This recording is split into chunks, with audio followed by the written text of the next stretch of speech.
Hey, good morning, friends. It's Joe. Welcome to my animal spirituality video for Wednesday, November the 20th. I hope you are doing well on this Wednesday morning. It looks like we're finally going to get some rain here in the Northeast. It's been over 40 days, so I think we're well overdue. Excuse me. I am going to share with you today a little from the book of Proverbs. On Monday of this week, we had a few scripture readings from the book of Psalms. I've always been fascinated with the scriptures that, written thousands of years ago, they are appropriate today. With that in mind, there have been some changes, right? There's some changes to things that were normalized back thousands of years ago, like slavery and women being treated as second class citizens that we obviously know is was never appropriate, but for the time it seemed to be, but it's certainly not today. But the essence of the scriptures are still certainly in place for today, compassion and respect being the highlights. Now, there are some things that go on today that didn't go on years ago, like mass factory farming and experiments on animals and things like that. So I think it's important that we look at the scriptures at their most important essence points and apply them to choices that we make today. And that's what I'm hoping to do and hoping to work together because that's, I think, what will bring this world to a more compassionate and peaceful place. So, one announcement before we talk about Proverbs. Today is the last day I'll be with you for a week. I will be not here for several days. Inclusive of that will be a sanctuary visit, and I hope to share with you some healing stories from that sanctuary with some of the animals and some pictures of some beautiful souls that God created that bring us all joy or have the potential to. So, with that, now let us launch into two sayings or lines from the book of Proverbs. The first is Proverbs chapter 12, verse 10. Whoever is righteous has regard for the life of his beast, but the mercy of the wicked is cruel. Whoever is righteous has regard for the life of his beast, but the mercy of the wicked is cruel. So God is telling us very clearly that to be righteous and be a righteous individual, you must have regard for the life of animals. It's pretty plainly put, isn't it? I don't know if there's any way around this. To be righteous, you have to have regard for the life of an animal. And that's true. And that expands into many areas of our life, doesn't it? And choices that we make. If we want to be a righteous person, we have to take this into consideration. Now, there's many things that go on that are not right, that are not accurately right for the life of animals in our world today.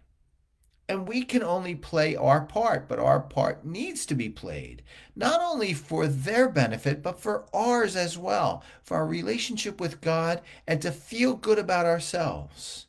Is it not the case that we feel righteous and we feel good when we're doing righteous acts? I know it's true of myself. I, like maybe many of you, have done acts that are not righteous, and I don't feel as good about myself. So making these choices is important for all aspects of life, including our own peace in our heart and soul. The next one that we will read today is Proverbs chapter 27, verse 23. Know well the condition of your flocks and give attention to your herds. Know well the condition of your flocks and give attention to your herds. Know well the condition. Know well. To know well means to study well. To know well means to investigate a little bit more. I spent years really not understanding what went on with animals in this world, and then I decided to dive in and study. And wow, what did I receive an education? And I'm still receiving an education on many things that go on. To know well means to study well and to understand. going back to my level of ignorance, which I'm happy to share with you, is the first dog, Rommel, that we had as part of our family here came from a puppy mill. I didn't know much about puppy mills. I didn't know much about how dogs are treated in puppy mills, but I found out. I found out breeders and puppy mills truly are not good for dogs, and it's just a fact. And many languish in shelters because of it. Okay, so I made a mistake back in those years and I didn't study as well as I did going forward. And now it has encouraged me to keep studying. So, to know well the condition of the flock and know your herd means that we need to understand more about what goes on with animals. And listen, Google is a powerful search engine, right? Or asking somebody like myself, I am wide open to answering any question you may have that I have the ability to answer now based on my research and study about what goes on with animals. But Proverbs and God is telling us we need to do the work. And sometimes that work can be a little bit hard to watch.